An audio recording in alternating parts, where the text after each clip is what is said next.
Hi, my name is Amanda Edgecombe, and I'm talking about the word order in the English language, and at the end I'm going to also talk about the word order in the Spanish language. Word order is a very important part of syntax. Language syntax is how words combine to form phrases and sentences. The flexibility of word order changes from language to language. For example, we talked about in class a couple weeks ago about the word order, and if you just throw random words like ball, clap, cat, blue, happy, that makes absolutely no sense because there's not a distinct word order for the words. So to us, in our English language, it doesn't make any sense. Word order is a guideline to determine whether strings of words can be considered grammatical or not. In English declarative sentences, the verb directly follows the subject of a sentence. The object directly follows the verb if there's an object present. That's why you always hear the English language is considered an SVO.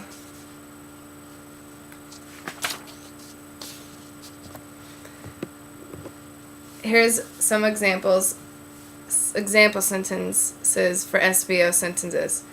Tim expressed his feelings. The subject, Tim, followed by the verb expressed, followed by his feelings, which is the object. In another sentence, the team ran. The team is the subject, followed by the verb ran, but here in this sentence there's no object, but it's still a complete sentence even though there's no object present. A subject does not necessarily mean a single word or noun phrase, but may also contain other describing words that can specify the subject. The rest of the sentence after the subject is stated is called the predicate. For example, the girls on the cheer squad wash cars to raise money. The girls on the cheer squad, that whole part is the subject. Not just the girls, but the girls on the cheer squad. And then the predicate follows the subject. The predicate would be wash cars to raise money. Another example sentence is, the man with the cane often walks to the groceries on Sundays. The man with the cane is the whole entire subject, followed by the predicate, often walks to the grocery on Sundays. And again, it's not just the man with the cane, or it's not just the man, it's the entire subject, the man with the cane, because the cane with the cane is describing the man. And on the cheer squad is describing the girls, so that's the whole subject.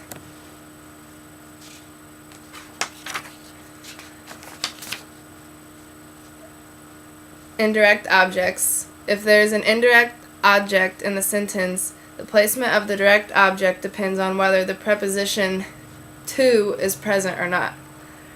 The direct object comes before the indirect object when the preposition to is present in the sentence.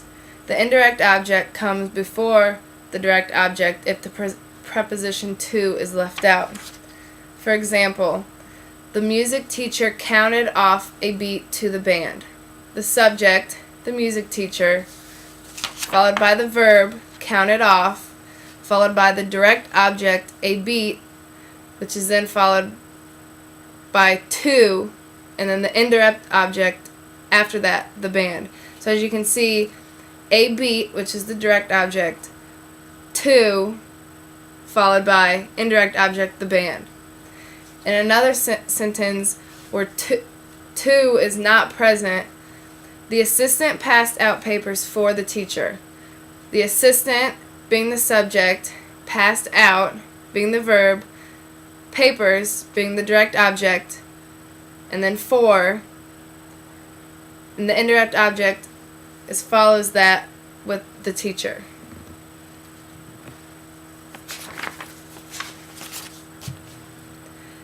Adverbs and adverb phrases. Adverbs and adverb phrases can come in three potential places within a sentence. It can either come 1. Before the subject, particularly with common adverbs. 2. In the middle of a verb group, particularly any verb Any adverb or adverb phrase can be placed here. Or 3, after the object, particularly with small common adverbs. For example, with some adverb phrases, yesterday the girl wrote her paper. This is a case where the adverb came before the subject. The girl wrote her paper quickly before class.